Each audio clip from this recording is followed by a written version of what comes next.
Sunita Williams 9 মাস মহাকাশে বেঁচে থাকার জন্য কি খেয়েছিলেন? খাবার রান্না করার পদ্ধতি 9 মাস পর আন্তর্জাতিক মহাকাশ স্টেশন থেকে সফলভাবে পৃথিবীতে অবতরণ করেছেন নাসার মহাকাশচারী সুনিতা উইলিয়ামস এবং তার সহকর্মীরা। সুনিতা উইলিয়ামস একটি স্পেস এক্স ক্যাপসুলের মাধ্যমে ফ্লোরিডা উপকূলে অবতরণ করেছে। শুধু আমেরিকানরা নয়, ভারতীয়রাও তার পৃথিবীতে ফিরে আসায় খুশি, ঢোল তুড়ি বাজিয়ে আনন্দ উদযাপন করেছে।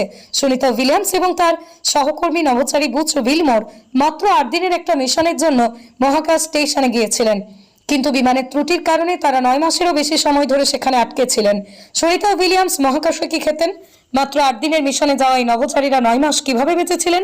এতদিন নিজেকে বাঁচিয়ে রাখার জন্য কি খেয়েছে, কি পান করেছে?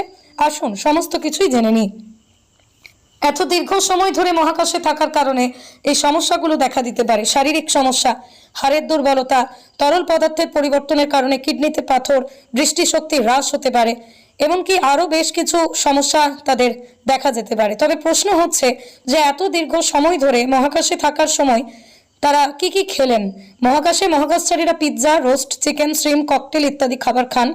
আসলে গত বছরের 25শে সেপ্টেম্বর আইএসএস সুনিতা উইলিয়ামস এবং বুচ উইলমোরের কিছু ছবি প্রকাশ করেছিল, খাবার সম্পর্কে তথ্য প্রদান করেছিল। নাস্তা কেমন? সেখানে নাস্তায় গুঁড়ো দুধ, পিৎজা, টুনা, রোস্ট চিকেনও খেয়েছিলেন। জল কিভাবে সাজানো হয়? জল খাবার জন্য জমি থেকে রান্না করা মাংস, ডিম পরিবহন করা হতো। ইতিমধ্যে স্যুপ, স্টু, ক্যাসরোলের মতো ডিহাইড্রেটেড খাবারগুলো খেয়েছিল। ঘাম এবং প্রস্রাব নষ্ট হয় না। এর সাথে মহাকাশ স্টেশনে নভোচারীদের প্রস্রাব এবং ঘামও পানীয় জলে পুনর্ব্যবহৃত হয়। মহাকাশচারীরা প্রতিদিন কত খাবার খান?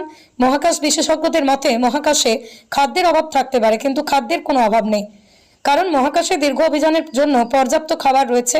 আইএসএস এ প্রতিদিন একজন মহাকাশচারীর জন্য 3.8 পাউন্ড খাবার পাওয়া যায়।